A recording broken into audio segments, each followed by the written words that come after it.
Yes, yeah. To be honest, it actually gave me Northampton / RDS vibes when I walked in. I think because of the shed and the pitch and obviously the colours of the Dragons RFC. So yeah, it's a funny feel, but it's nice. It looks like a really cool place. Yeah. Different venue for you. Different venue, yeah. And your own fitness, Edel, how have you? Because obviously you ruled out of the England game last week, but you're back in for tomorrow's game. Yes, yeah. Obviously, it's disappointing to kind of lose out during a campaign. It's not a nice place to be, but the physio team and the medical staff got me right during the week, and I was able to put my hand up for selection then this week. So.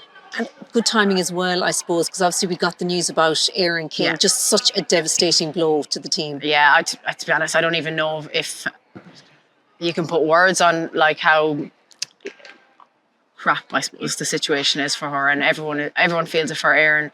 But to be honest, she's already come in with such a mindset. She's like, yeah, I'm going to get big. I'm going to come back even better.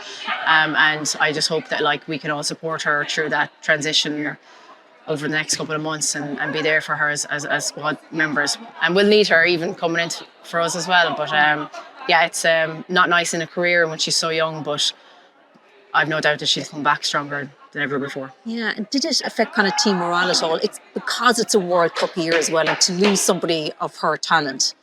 Well, I suppose we've always been a squad of name it to tame it, and I think you'd be robots to think that you wouldn't get affected by a character as hers, but we can kind of turn that and be like, okay, well, how do we make sure that we play our best today, if it can be for Aaron, if we can show we can be stronger together and put out a result and a performance that we can be proud of at the weekend. So that's where you kind of have to turn it on its head. Yeah, and I suppose injuries are just part of the game as well. And I suppose without Niamh O'Dowd as well for tomorrow, it's kind of going to test the strength and depth of the squad as well. Yeah, it is the Six Nations that we're preparing ourselves for a World Cup, and we have spoken about how players are going to be needed to be ready to go, and that's going to happen in the World Cup. You don't know what happens.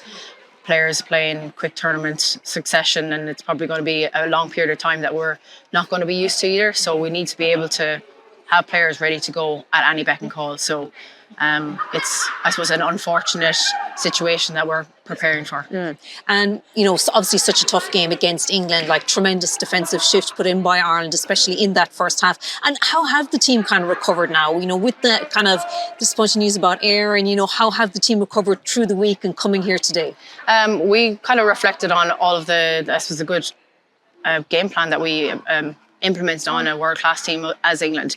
Those 45, 50 minutes, we imposed our game plan on them. And how can we impose that on Wales? Because we know that if we can get the best out of us in that first 20, lead into the half-time, and then coming out of the blocks again in the second half, really targeting coming into the second half and imposing our game plan, I think Wales won't be able to live with us. So how can we flip that narrative? Yeah, we were up there at world class. Like, we know what it feels like to be with world class teams. We know where our squad we can achieve that.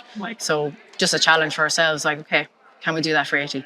Yeah, and do you think Wales will have really targeted this game tomorrow, because it's their second and also their last game of this Women's Six Nations? Yeah, I've no doubt it's a home venue. Like, anyone that has a home venue, you always want to turn that into your advantage.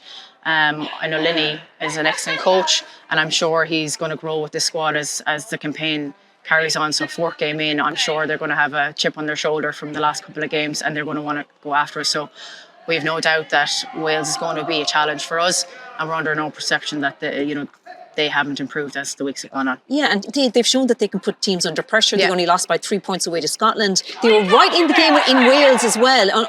In France. Yeah. Only that France obviously then as well kind of pulled away. So, they are a team in progress. Yeah, absolutely. Like, physicality has always been a Welsh.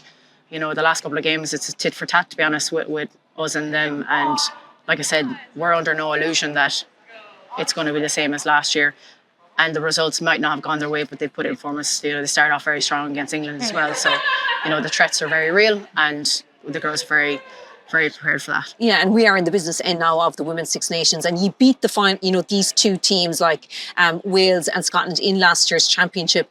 I suppose after that defensive display against England, are we going to see more of Ireland's attacking game again this weekend, like we saw in Italy? Do you think? Yeah, hopefully. Like, I mean, it's as the game pans out. You know, obviously we always want to fire shots against teams and take the opportunities. You know, when we analysed that first game against England, or the first half, we actually did leave some opportunities out there for turning scores on the scoreboard early. So, you know, can we impose that on Wales early doors? Yeah, obviously you always want to get your attacking wingers making line breaks and getting tries under the post. And finally, Edel, like it was 2 wins you got in last year's championship that got you third. You know, a minimum is it like of 2 wins in this championship for you as well. You got one against Italy, hoping for the second now against Wales here tomorrow. Well, targeting, you know, for us as a squad, targeting the away games and getting performances is a big goal for this team.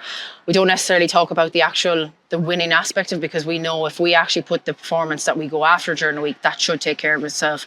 I think heading into a World Cup campaign, we've been very clear on how do we get home advantage when we're away. So obviously, you know, those three away games have been a massive focus for us.